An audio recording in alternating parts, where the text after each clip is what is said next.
Hello, good afternoon and welcome to the Midday News on 3FM 92.7. My name is Beatrice Adu. The news is also live on Kazmi 107.1 FM and across the world at 3news.com. Coming up in the next 30 minutes.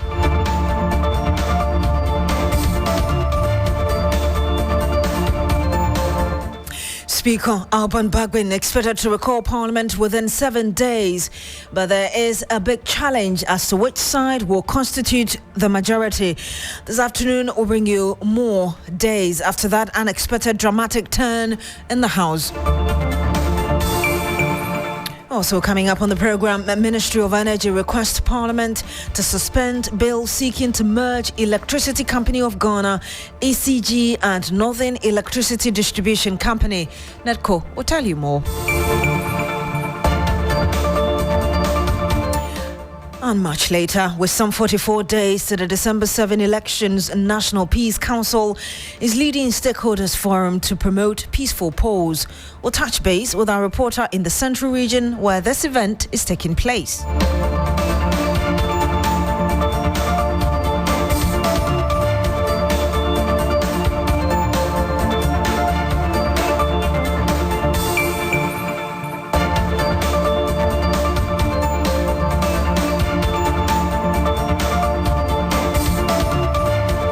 Thank you very much for joining us today. Now, the Speaker is expected to summon Parliament within 7 days after the New Patriotic Party caucus triggered a recall for urgent government business. In a memorandum addressed to the Speaker, Alban Bagbin, Second Deputy Chief Whip for the NPP, Alex Tete Jomobwa, cited 3 urgent matters for consideration, including 6 bills.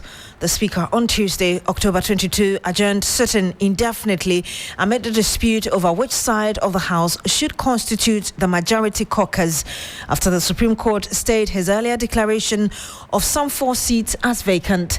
Listen to exactly what he said. Honourable members, we don't have at least half of all the members of Parliament present. Consequently, in view of the current circumstances, the fact that there is a question on the composition and constitution of Parliament, and having regard to the public interest and the exigencies of the state of affairs in Parliament, I will proceed to, in accordance with Standing Orders 59, adjourn the House indefinitely. That is sine die. And that was the Speaker of Parliament, Alban Bagbin, adjourning Parliament indefinitely. Well, even after the Speaker adjourned the House, both sides have failed to reach consensus on the status of the caucuses.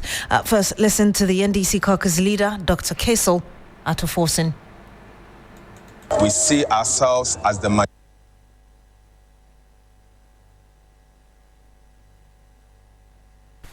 And we'll have to bring you that sound much later. We see ourselves as the majority.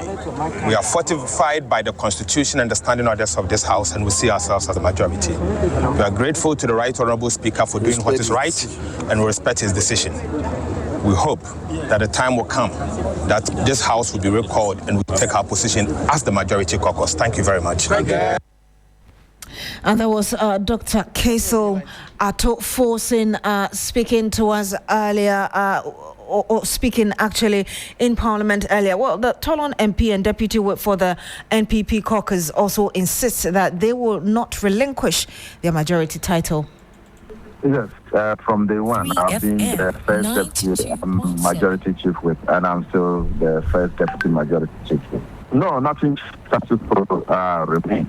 That we are majority in Parliament with members of 138, while they are minority with 137 members of Parliament. So nothing changes, and whatever they have written in their press statements or address, that they will guide and their majority they are getting the expression for. And if it has to do with the fact that the Speaker has declared 4 of the seats vacant by their own rendition, saying that they are now 136 and we are 135. The Supreme Court, which is the highest court of the land, has stayed that ruling, and for that matter, that is what to be expected. And you heard the MP for Tolon and Deputy Whip for the NPP caucus, Habib Idris, there speaking to us earlier. Let's bring in Sami Obey. He's Executive Director for the African Parliamentary Network. He joins us live on the line. Good afternoon to you, sir. Thank you for joining us. Good afternoon. Thanks for having us. Parliament is being recalled in the midst of the chaos. Is this a recipe for bigger trouble? Well, the members of Parliament who have triggered the recall clause, so far as the Constitution and standing orders are concerned, are working within their rights because, yes, that's allowed. However, there are times when we work with what is within our rights and what is enshrined in constitutions and standing orders, and times also when we have to allow the circumstances of the times to inform us so that we are prudent with our decisions. At the time when the House has been suspended sine because of the chaotic scenes that were brewing, at the time when we are just a few weeks to elections, and any situation that is not done or guarded properly, could spark all manner of, political tension. At the time when the Supreme Court is looking at making a definitive, pronouncement on the proper and true interpretation of Article 97(1) G and H, it is my expectation, or was my expectation, that the leadership of both sides in Parliament, instead of showing what I term as needless partisan political bravado, they would rather come to the table and have conversations with Mr. Speaker as the umpire to ensure that they can reach some amicable understanding of how to conduct business in the House without the tensions, without the acrimony, without the issues that has a way of poisoning, the mood in the country.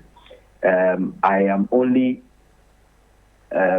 wishing and hoping that in triggering this, the NPP caucus in Parliament are hoping that within the next 7 days, which is the timeline that the Speaker has to be able to call for an emergency sitting, all of these matters will be ironed out so that when we meet again, we will not have the example of the recently held emergency recall, which yielded, and if you remember, it yielded close to nothing because the things that needed to be done prior to calling the House were not done.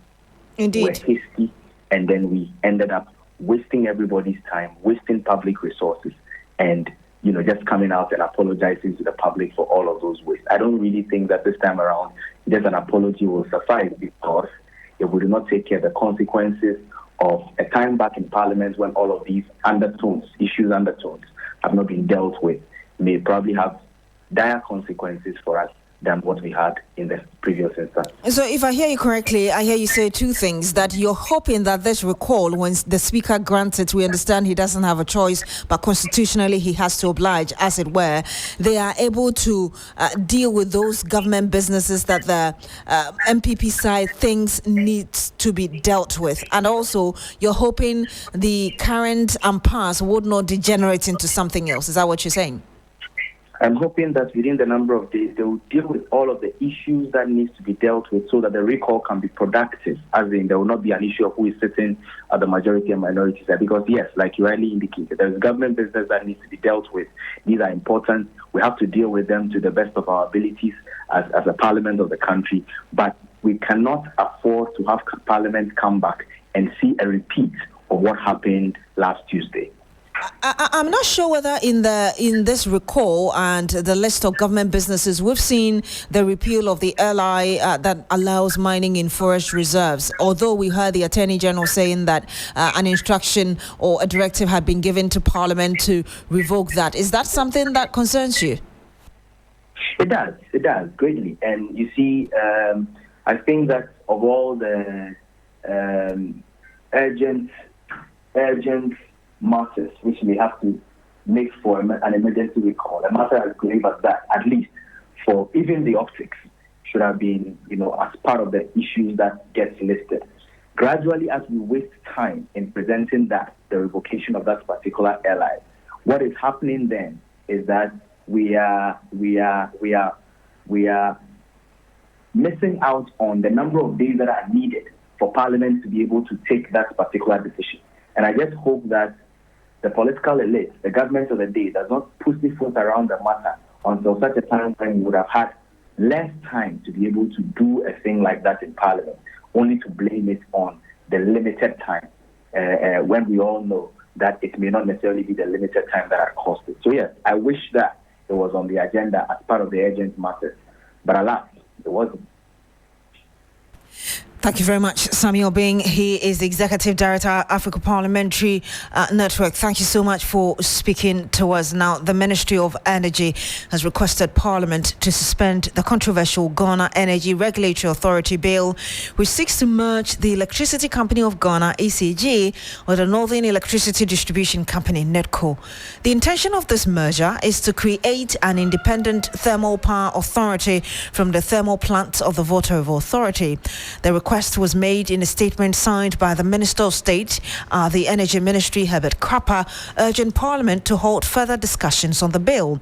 Excerpts of the statement copied to 3FM read, "The Ministry respectfully requests Parliament to suspend consideration of the aforementioned bill to enable us to hold further consultative engagement." Now, the energy bill, comprising several key legislative proposals, including the Ghana Thermal Authority Bill 2024, Ghana Hydro Authority Bill 2024, Ghana Power Distribution Authority Bill 2024, and Ghana Energy Regulatory Authority Bill 2024, have faced stiff opposition from various stakeholders, including senior staff at the VRA. Fuseni Ajay is the regional chairman of the Staff Association. He joins us live on the phone now. Good afternoon to you, sir. Thank you for joining us. Good afternoon, and thank you. Have you come across this request from the ministry asking Parliament to suspend any sort of discussion on this? Not officially, but we've seen it in the social media.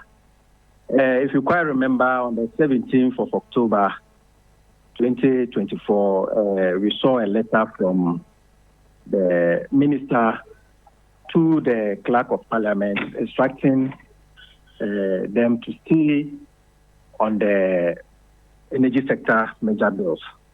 But we wrote to them, to the ministry, the minister to be precise, and copied other stakeholders, asking for a total withdrawal from Parliament.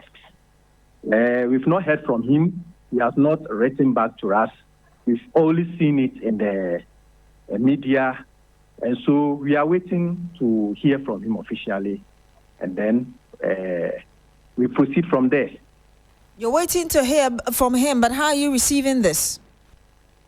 Oh, for now, I think even though it is not entirely meeting our needs, because we were asking for a total withdrawal and he's calling for a suspension. I think he's meeting us halfway. We are not so enthused, but I think it's part of the process. And so we'll wait to hear from him. Then we will engage with our management. Then from there, we decide on the next step to take. Beyond the engagements that you're waiting to have with your management, what should be the areas of further engagement in terms of the further consultative engagements the ministry talks about? Yes, we are looking at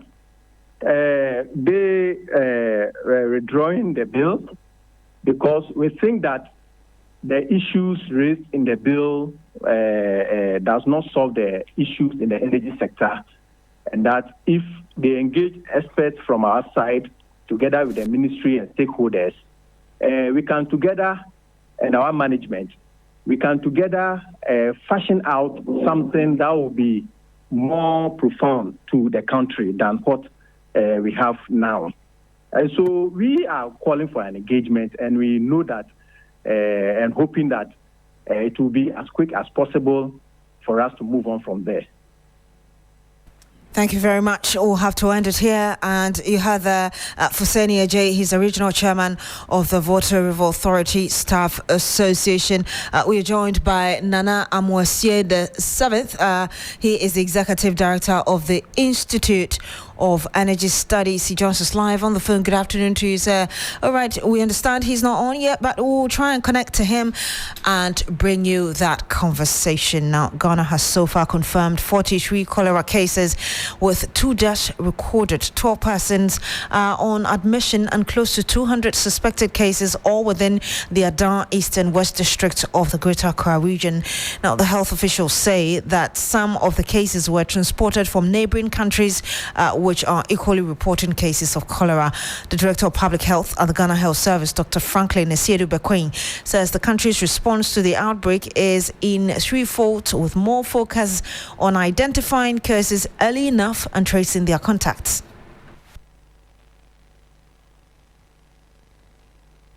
For us, we are looking at mortalities. I think that since the outbreak started, I think we are watching 2 mortalities.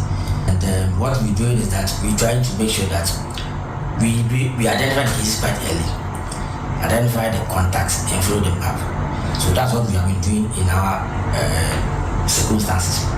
We also have case management teams or treatment centers set up. So we have rural rehabilitation points or joints that have been set up in the epicenters. The idea is that those who are not vomiting, we are able to give them ORS as early as possible so that we manage the cases. And you heard the Director of Public Health at the Ghana Health Service, Dr. Franklin Adu, speaking exclusively to our health correspondent, Sarah Penko, who joins us live on the line now. Sarah, I know that just some days ago we spoke about you visiting the epicenter. Are you able to tell us more about how dire the situation is getting as the days go by? Rightly said, Beatrice. So the health officials are actually quite concerned about the rapid spread of cases within the coastal communities. Like I mentioned yesterday, because they are used to the open defecation, they do not have access to clean water. Containing the disease within the communities will become a very difficult thing to do. So I'm being told that they have created wash items at the landing beaches sites, and then an oral rehydration center have been created within the epicenter communities, the Pute, the Azizanya and Co, where the cases are more. So currently what the authorities are doing is that the communities where they are having a lot of suspected cases, they are not even doing the testing again. The epicenter, immediately you are having the running stomach, the vomiting, you go there, they administer first aid. That is one of the interventions they are doing, aside the other communities that are recording new cases. Another worrying thing is the fact that some of the cases are from traders who had visited neighboring countries to transact business. And so they came back into the country with the disease. And the fact that there are so many cases being recorded around our neighboring countries, talk of Ivory Coast, Cote d'Ivoire, especially Nigeria, which has been recording cases since February this year. So I'm being told that there is actually meetings happening between the ECOWAS member states to look at the burden of the disease within the region and see how it can be tackled sub-region. So the efforts will not only be done in Ghana, but we'll look at efforts that both other regions will also do, because we have the people working in and out of the various countries. Sarah, we heard the Director of Public Affairs, Dr. Franklin Adu, speaking to you earlier. Beyond what he said, what more did he say? Well, he said they will be visiting the community tomorrow. The dissect and from the 2 districts will be having meetings. Initially, they wanted abrupt ban on all social gatherings, but they realized it would be too extreme. And so they are looking at how the community will understand risk communication and adhere to all the social distancing, the washing of hands and use of sanitizer. So they are looking at intensifying more communication awareness creation with the help of all various stakeholders, NCCE and Co, to ensure communication goes down well. And that's also one avenue they are hoping could help contain the spread of the disease in the communities. Solid. Thank you very much, Sarah Pinko. She's our health correspondent now. The General Agricultural Workers Union has demanded urgent action from the government to remove the managing director of ACOR, Dr.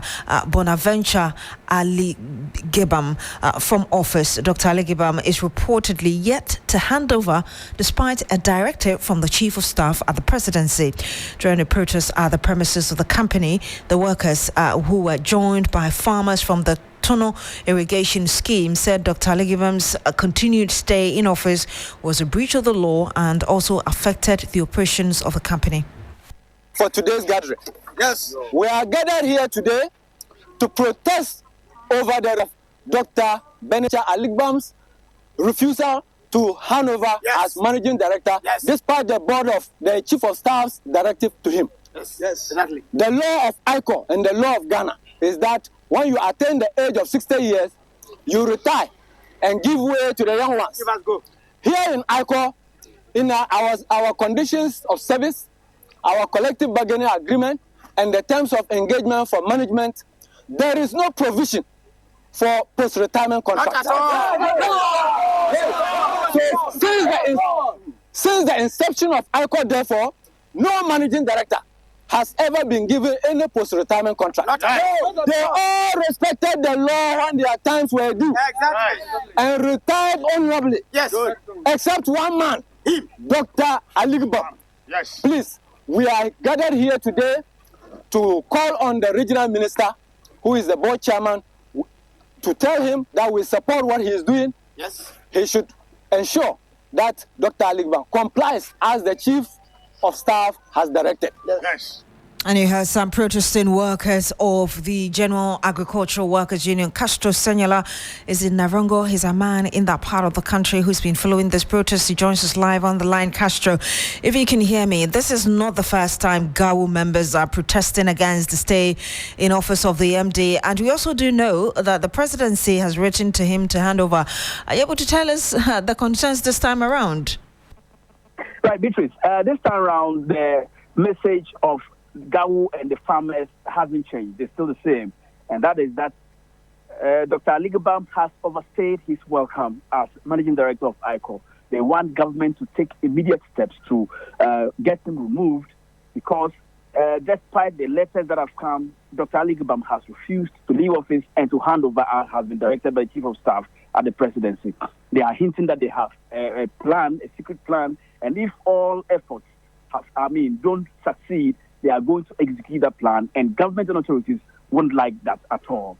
They are also appealing to the regional minister, who is a board chair, to give the letter directly to Dr. Aligibam, because according to them, Dr. Aligibam says he has not received a letter describing the letter from the Chief of Staff as fake. For that matter, they want the regional minister to come to ICO himself, give the letter to him, and enforce the removal of Dr. Aligibam from office. Beyond that, we also know that farmers have joined in calls for his removal. We heard some of them re-echo the concern. Are you able to tell us more of what they said? Yes, so actually this protest, Beatrice, was basically for GAWU members because they want to voice out their concerns about this whole issue. But when farmers got hint of the fact that GAWU was taking a protest against Dr. Aligibam, they quickly also mobilized themselves and came in barges to support the call, because for them, they are also against Dr. Aligibam's stay, because according to them, Dr. Aligibam has changed the farming calendar, and now instead of harvesting rice at the right time, that has changed because they depend heavily on water supply from ICO's water reservoirs. And so, but since Aligibam took over, he has changed the farming calendar, and when they are supposed to farm at this time, he closes the water and they don't get it, and that goes to affect production. And for that matter, any support or any cause that will get him removed from office is something that they will support, and they will go wherever it is to lend their support. So when they heard that this is going on, the farmers also came in, and their call is also the same, that Aligibam should be removed because it's rather bringing the production of rice, especially, which the country boasts of, down. Thank you very much, Castro Senyola. He's a man in the Upper East region. To the Central region now, where the Peace Council is this afternoon holding a national stakeholders forum to promote peaceful elections in Ghana. The Peace Council says that this engagement is one of its programs to help drum home the need for peace before, during and after the 2024 elections. The event, which is being sponsored and supervised by the United Nations, has representatives from political parties, faith-based organizations, security agencies and traditional leaders in attendance. Regional correspondent Thomas Khan has been following this. He joins us live on the line. Thomas, we just talked about some political parties. Are you able to tell us the specific ones which are at this very forum? Yeah, so we do have the NDC and the NCP also in attendance, as well as an independent candidate we understand is contesting the Cape Coast South constituency we have spotted here. And again, we are told that this engagement, according to the National Peace Council, is to ensure that just before and during the 2024 elections, everything comes out to be very successful, because Ghana, as we know, has been on the spotlight for other international bodies. And then the 2024 election, they expect that Ghana will go to the polls again, being a free and fair one. So this is one of the reasons why the Peace Council is engaging stakeholders to ensure that the 2024 elections also comes out to be generally peaceful. And they have also been talking about some of the instances where in 2020, during the elections, some kind of violence were recorded, and they are saying that they are anticipating that in the 2024 elections, some of these things would not repeat itself again. Beyond what you just said, are you able to tell us some of the specific issues that have come up at this forum? Yes, just a while ago, some of the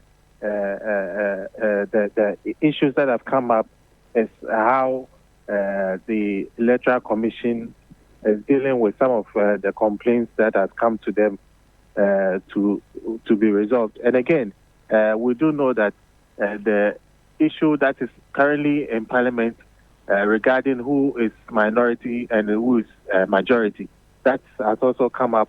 And some of the responses that has come up so far is that the Peace Council is also looking at it and has already begun engaging all those who matter.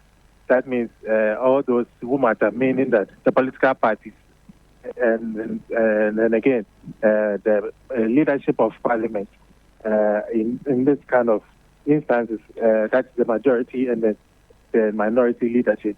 They've all been engaged, as well as the leadership of Parliament from the office of the Speaker of Parliament.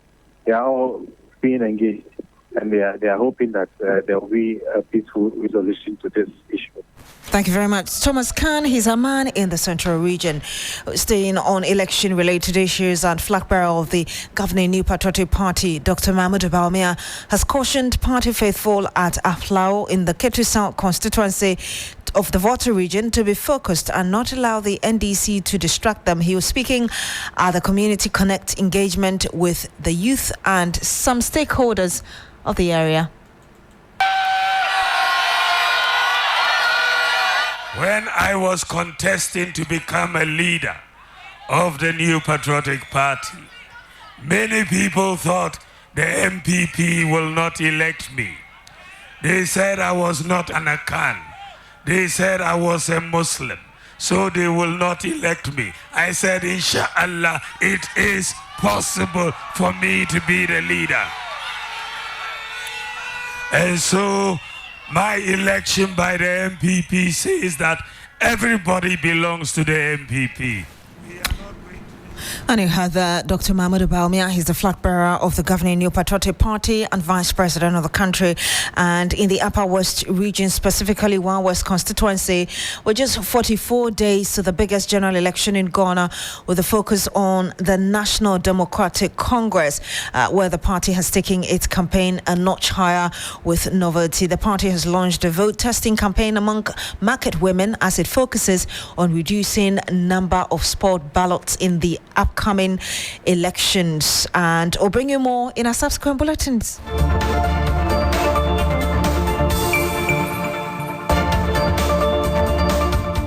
And that's it for the news here on Shri FM 92.7. My name is Beatrice Adu. Log on to shrinews.com for more news. Thank you very much for joining us. Have a good afternoon.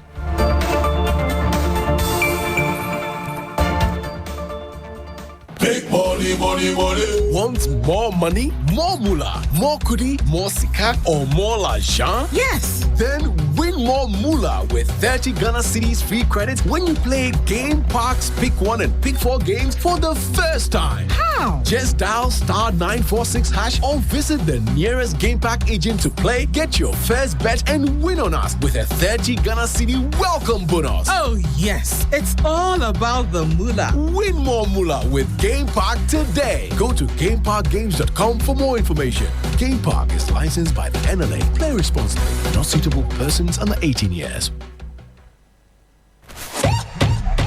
Imagine a place where voices matter, where every corner, every street, every community is a platform. A big bus moving through Accra, carrying conversations, questions, and the pulse of the nation. This is not just another show, it's your voice on the move. Join us as 3FM Sunrise hits the road, turning ordinary streets into platforms for extraordinary dialogue. Speak freely, listen deeply, and help shape the conversation that drives Ghana forward. Look out for the bus and tune in exclusively on 3FM 92.7, your urban lifestyle radio.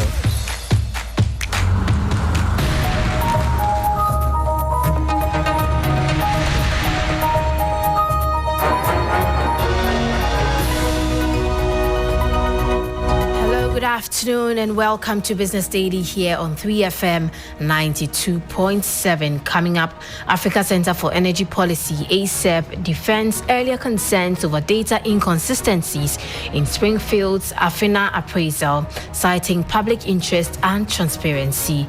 Also, Ghana scores over 99% in Global Cybersecurity Index released by International Telecoms Union, highlighting the country's resilience in the fight against cyber threats. We'll hear from Sector Minister Esla Owusu Ekufo. A score of 32.6% in 2017. The country scored 99.27% in the latest edition of the Global Cybersecurity Index. My name is Menu. I will bring you details of these and more shortly. Please stay.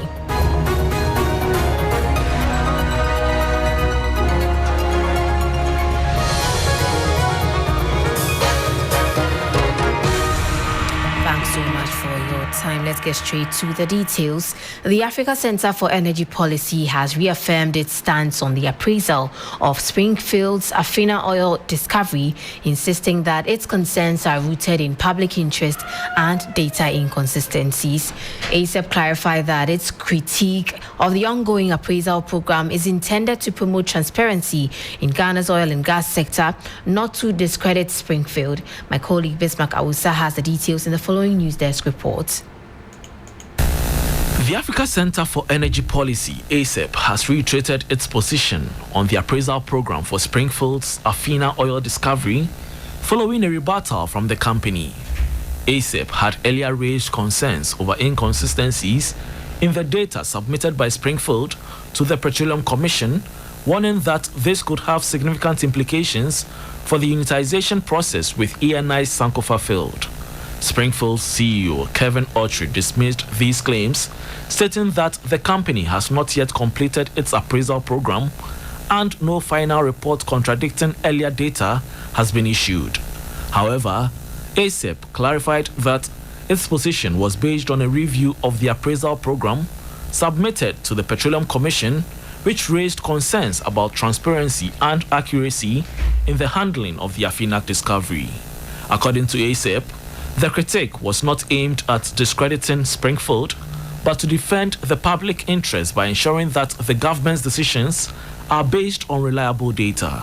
The think tank called for greater transparency in the management of Ghana's oil resources, stressing that any oversight in the appraisal process could have long-term consequences for the sector. That was a 3 Business News Desk report on Africa Center for Energy Policy reaffirming its stance on the appraisal of Springfield's Afina oil discovery, insisting that its concerns are rooted in public interest and data inconsistencies. In more stories, Ghana has made a significant leap in global cybersecurity, scoring 99.27% in the latest Global Cybersecurity Index released by the International Telecoms Union. This marks a dramatic improvement from 32.6% in 2017, positioning the country as a Tier 1 role model in the fight against cyber threats. The Minister of Communications and Digitalization, Ursula Owusu-Ekufo, says these achievements reflect Ghana's commitment to building a resilient digital ecosystem, though there is still work to be done. Together with achievements such as the launch of a directive for the protection of critical information infrastructure, the development of our computer emergency response team ecosystem, and the introduction of a licensing and accreditation regime, our efforts have been recognized on the global stage. And from a score of 32.6% in 2017, the country scored 99.27% in the latest edition of the Global Cybersecurity Index.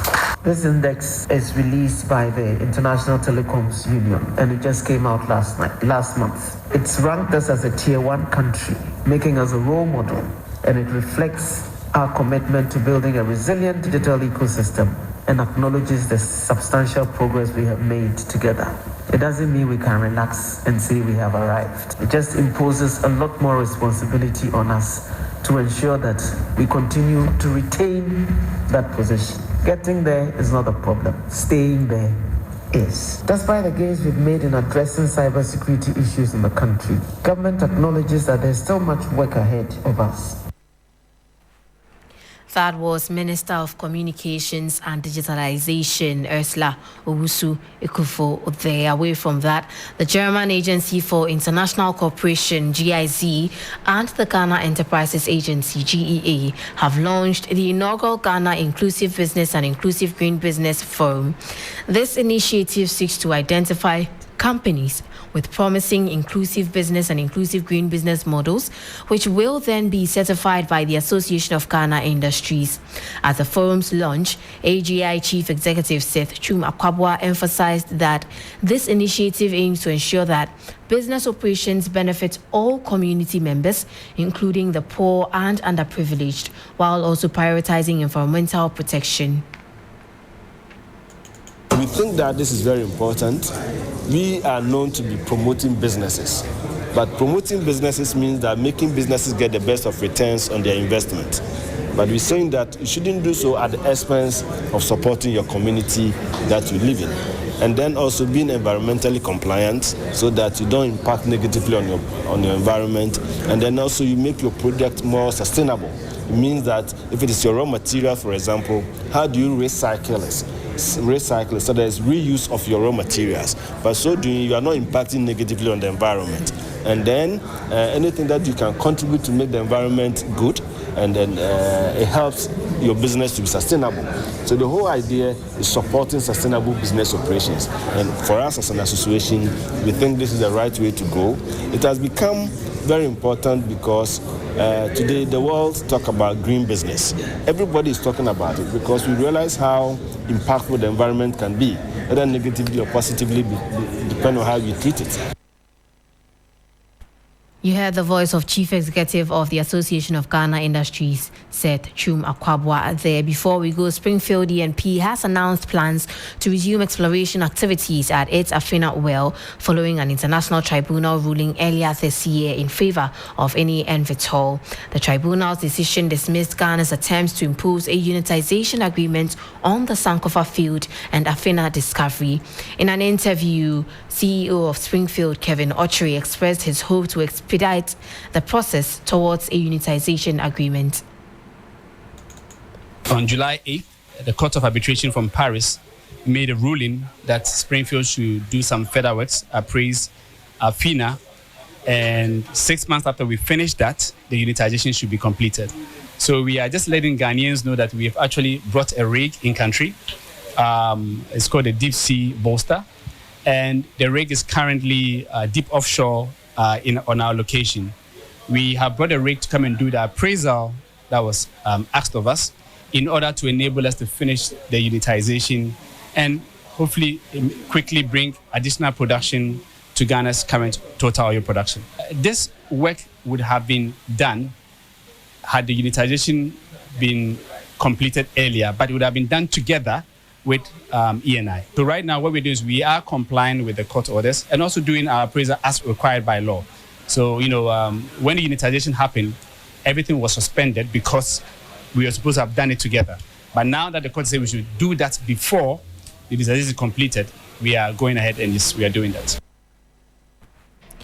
That was CEO of Springfield, Kevin Ochre, indicating the company is resuming exploration of the Afina well. That's it for Business Daily here on 3FM 92.7. For more stories, kindly check out our website. It's www.3news.com. My name is Menu Afo. Please stay tuned and enjoy the rest of our programs.